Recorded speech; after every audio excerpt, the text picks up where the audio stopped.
Strength and Wisdom Dissidents.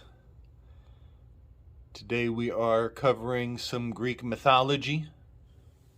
We will be focusing on some ancient signs and symbols that have been put in plain sight all along, and I want to give deeper context and appreciation for these signs and symbols and what they mean, what they are being used to essentially give disclosure to some very insidious intentions, shall we say. So our focus will be on the mythological creature from Greek stories known as the Echidna, Echidna. And the echidna is actually a she-viper, is a part woman and part serpent. And Christopher Knowles has done a wonderful job in covering this icon and exposing it to a great degree. However, it has popped up in another location with some even deeper and more insidious significance than what we first assessed. So, the she-viper, Echidna, is depicted in the myth as having the legs of a serpent, two snakes for legs, you could say, and the torso of a woman. And she is the lover of Typhon. I find this quite incendiary, as we know the Typhonian order, which is Crowley's crew, has passed on the two fingers, the Typhon, the two fingers, as a hand mudra to do battle against the Nazis. He gave this sign to Winston Churchill. Winston Churchill proliferated it to mean victory. But could it mean the viper? Could these be the two legs of the Echidna, who is in fact the lover of Typhon, which was Crowley's one of Crowley's symbols? So I just put that forward as more than a possibility. The more I learn about those motherfuckers, the more I think that they are more prolific than we give them credit for. So I just want to point out that Echidna and Typhon were the progenitors to many chimeras, many mutants, many crossed genetic animals, and the principal example of this is the Sphinx. I find this quite profound, as a porcupine, who is also called an echidna. The porcupine is covered in spines, and you will see that the word spines is incredibly similar to the word sphinx. And here we have, in the word sphinx, we have that very, very important X. Now, the reason I'm focusing on the echidna hails back to last week on the Weaving Spiders Welcome, episode number 60. Big up to the crew. Everybody go get you some. Watch us go on and on for, I think, 4.5 hours. At the end of the show, they brought up the family crest of the Maxwells. And wouldn't you know, the Maxwell family crest has the mutable cross, the black X, and what is resting at the center point of the black X on the Maxwell family crest? A big fat porcupine with its spines, with its needles coming off of its back.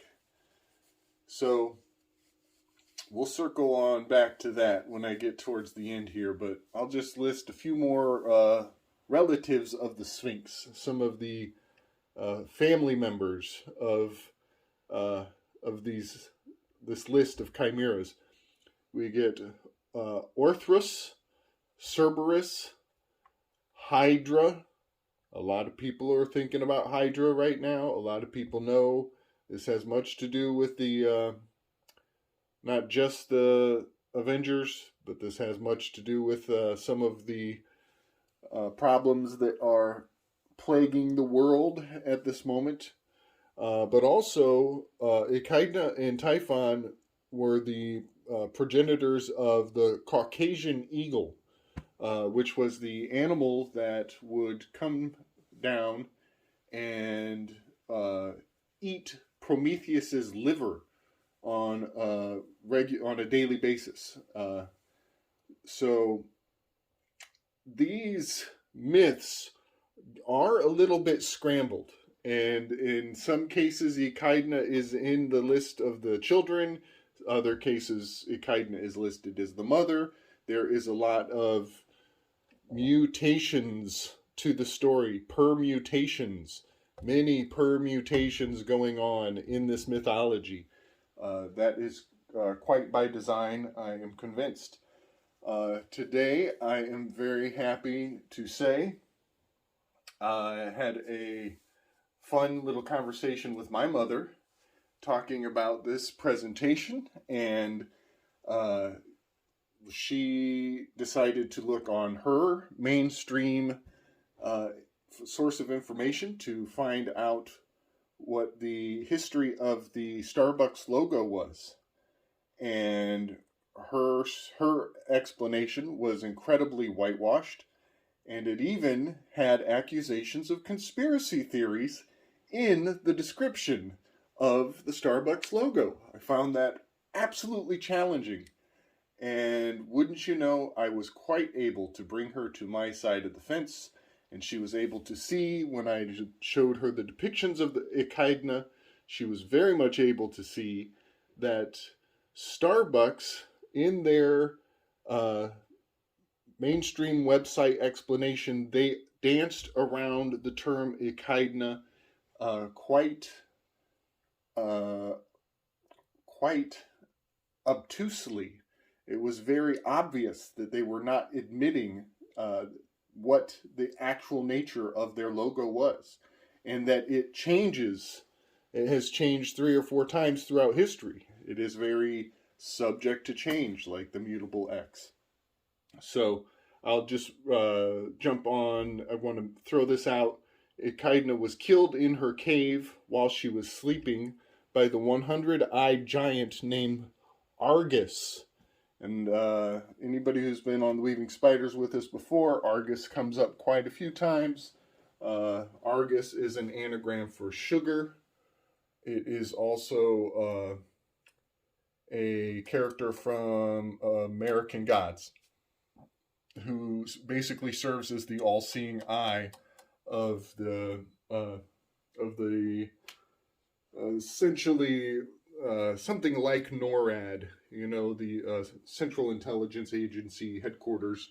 It's their all-seeing diviner. I think of the auguries. This makes me very much think of auguries more so.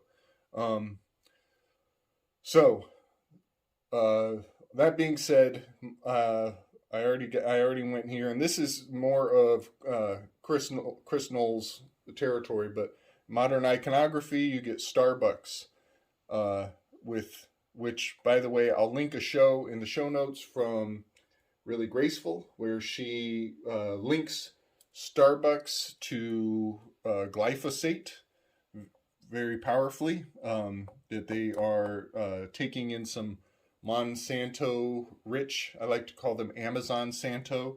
They're taking in the Amazon Santo rich glyphosate products and feeding it to the masses.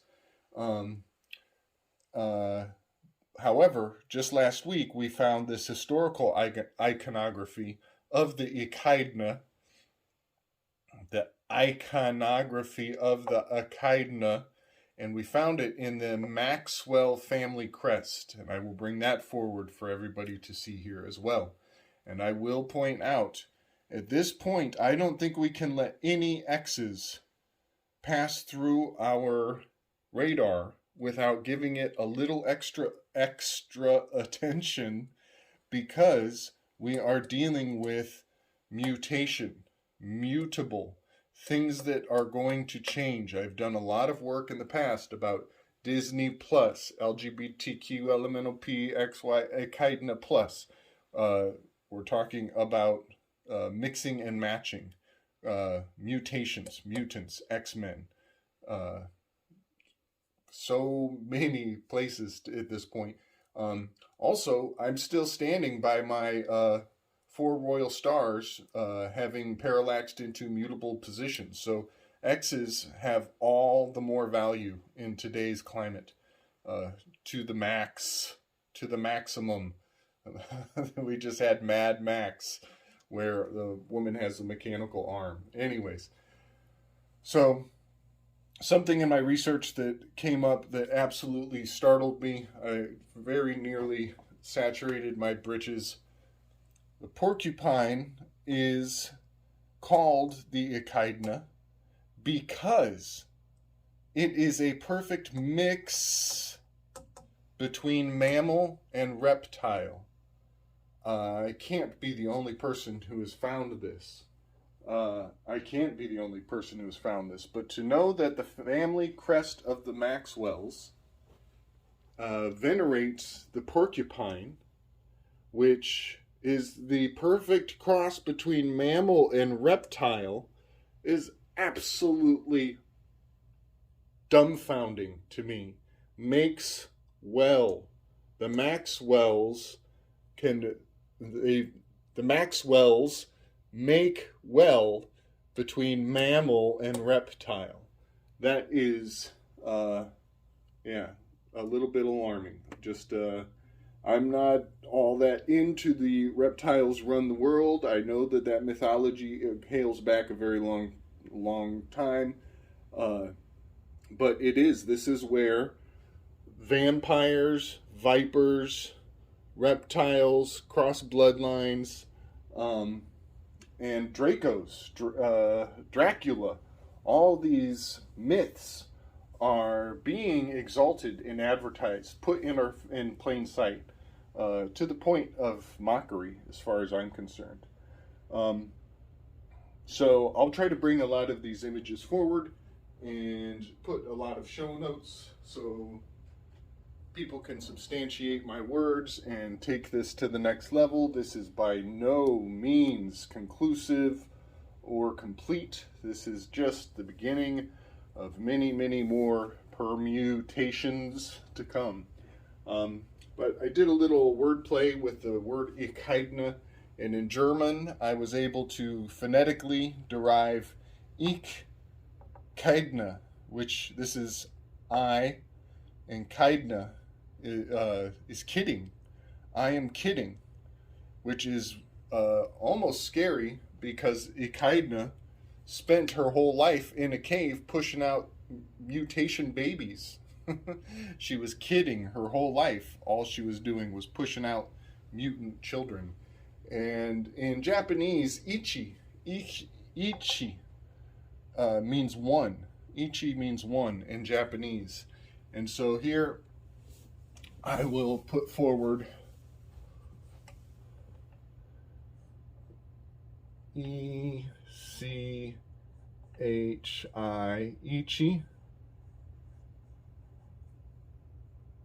D-N-A.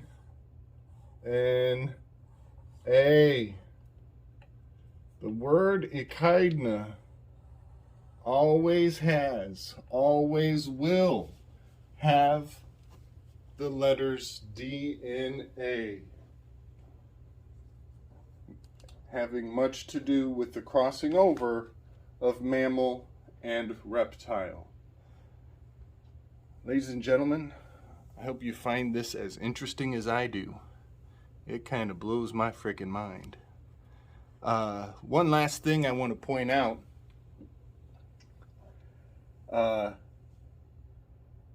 that in the link that I will put in the show notes from Really Graceful, she is discussing a time in history where the Gates family was having one of their investments interrupted by a potential interloper, and I think it was Bill Gates's father took Bill, may have been his grandfather, went down and confronted the interloper, who was going to basically buy in on some investments that they wanted for themselves. And he strong-armed this interloper into buying Starbucks instead. And so the Gates family and the Starbucks family are tied together in Seattle specifically for eternity, through history. There's paperwork to prove all these things, but you watch her show, she'll explain it. It's a much longer story than I'm going to get into. But Starbucks and Seattle and the Gates family all tie in historically to that location there on the West Coast in Seattle, Oregon.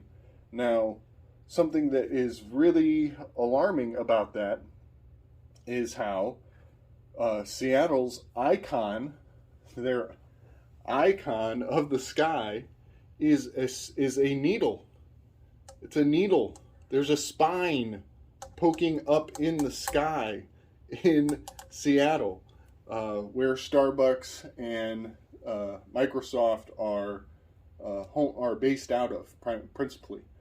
And I will point out that another word for Sphinx is a griffin, and a hominin for griffin is graphene.